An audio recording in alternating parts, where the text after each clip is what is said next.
Hello, and welcome to another story time with Children's Home of York. Today's story is called Amazing Grace by Mary Hoffman.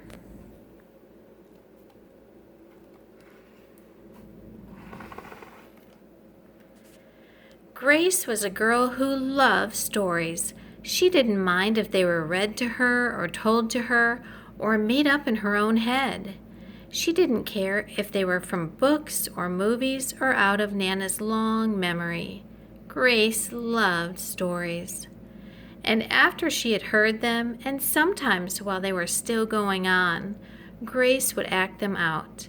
And she always gave herself the most exciting part.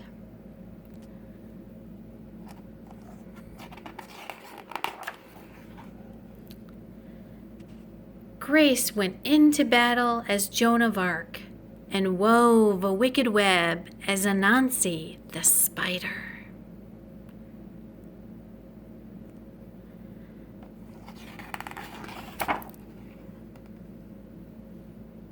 She hid inside the wooden horse at the gates of Troy. She went exploring for lost kingdoms. She sailed the 7 seas with a peg leg and a parrot.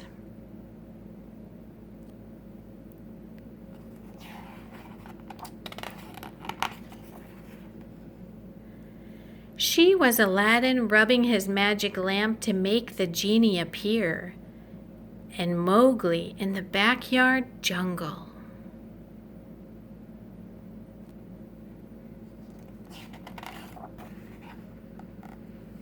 Most of all, Grace loved to act out adventure stories and fairy tales. When there was no one else around, Grace played all the parts herself. She set out to seek her fortune with no companion but her trusty cat, and found a city with streets paved in gold.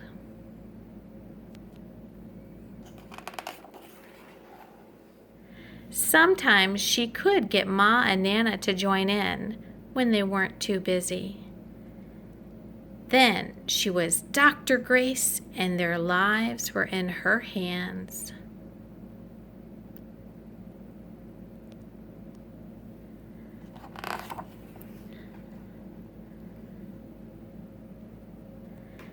One day, Grace's teacher said they would do the play Peter Pan. Grace knew who she wanted to be. When she raised her hand, Raj said, "You can't be Peter. That's a boy's name." But Grace kept her hand up. "You can't be Peter Pan," whispered Natalie. "He isn't black." But Grace kept her hand up. "All right," said the teacher. "Lots of you want to be Peter Pan, so we'll have to have auditions next week to choose parts." She gave them words to learn.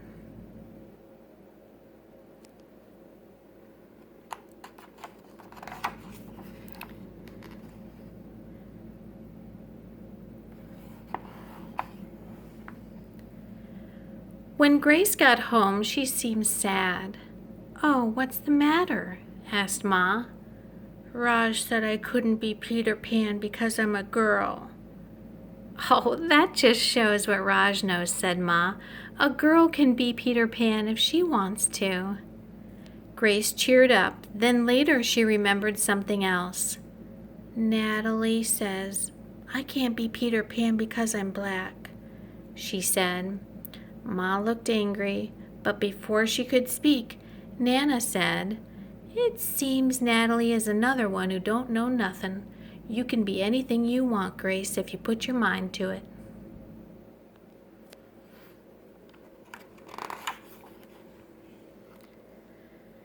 On Saturday, Nana told Grace they were going out. In the afternoon, they caught a bus and a train into town. Nana took Grace to a grand theater. The sign outside read, "Rosalie Wilkins in Romeo and Juliet," in sparkling lights. "Are we going to the ballet, Nana?" asked Grace. "Oh, we are, honey. But first I want you to look at this picture." Grace looked up and saw a beautiful young ballerina in a tutu. Above the dancer it said, "Stunning, new Juliet."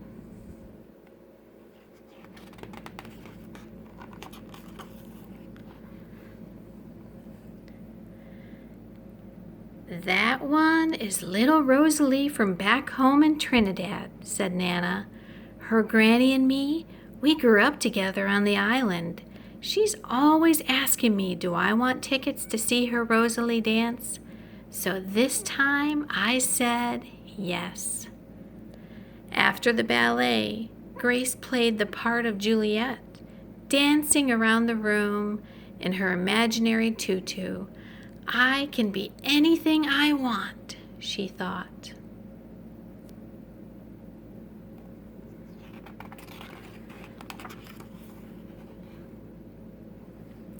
On Monday, the class met for auditions to choose who was best for each part.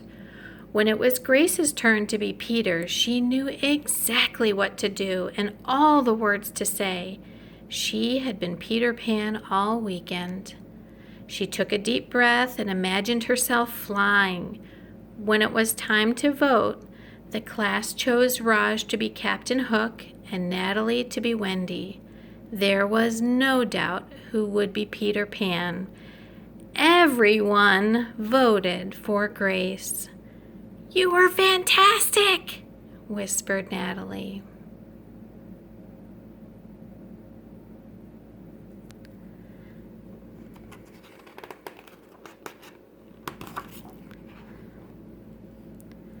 The play was a big success, and Grace was an amazing Peter Pan.